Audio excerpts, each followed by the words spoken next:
The NeONs have transformed almost every single person who works for probation or who's walked through the door, whether they're on probation or in the community. It embodies the philosophy of our work, strengthening communities, creating opportunity, and changing lives.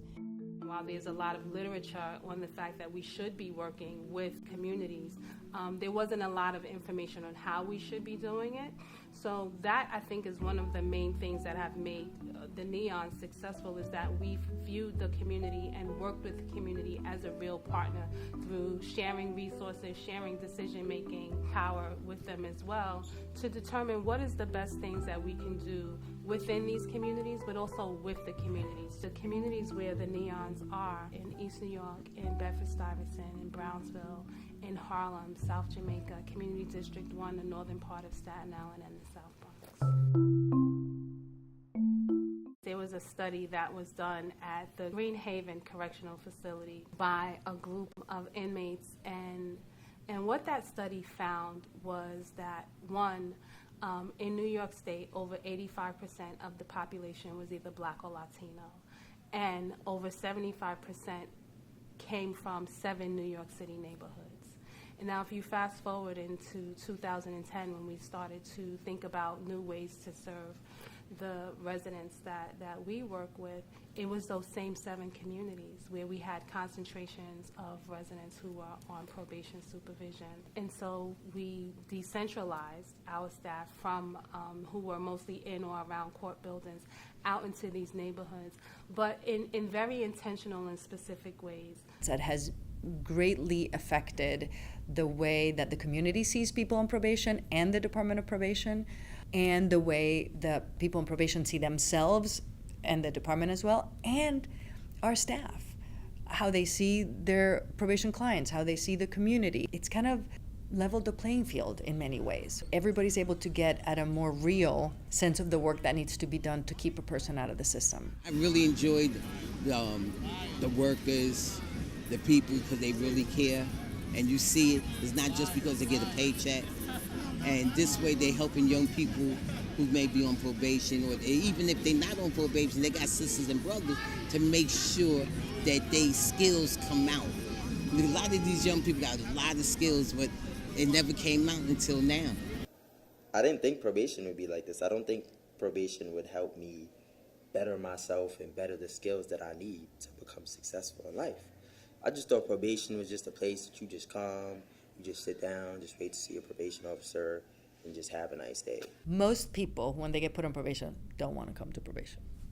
They're convinced this is a setup, this is, right? So when they show up at a NeON, all of a sudden it's like, wait a minute, this was like 5 minutes from my house. I didn't have to go downtown. This waiting room looks nice. It has sayings, there's magazines, there's resources, there's a TV with public service announcements, and then people are trying to convince me to do things, to join things.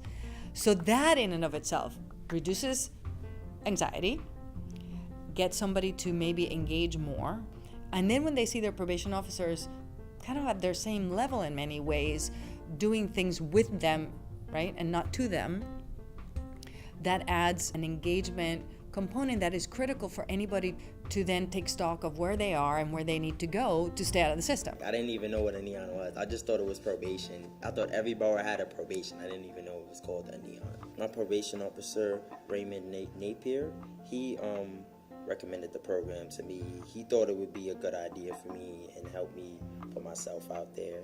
I just thought at first that he was just telling me that to because he just wanted me to do something, or I didn't think he was really trying to help me at first, but over time I realized he really did help me, he really wants what's best for me, seriously. And not everybody gets that opportunity or has that positive role model in their life, so that's a lot.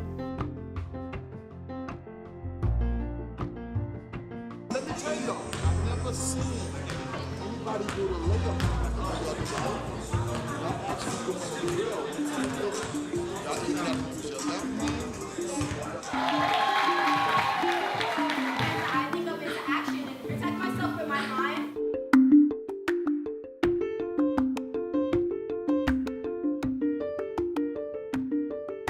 All of the programs that are offered in each NeON community are picked or chosen by local stakeholder groups. The local stakeholder groups do something that we call participatory budgeting. They re-grant money to local organizations that want to work within these communities. All of the programs are open to residents in each of these communities, regardless of their probation status. So to date, we have served over 7,000 participants and community members.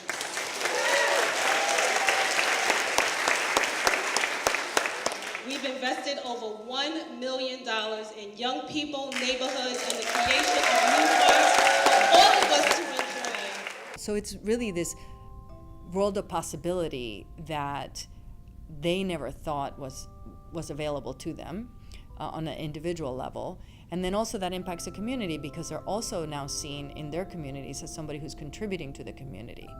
And they feel more connected to community. When you feel connected to community, you're less likely to try to hurt your community.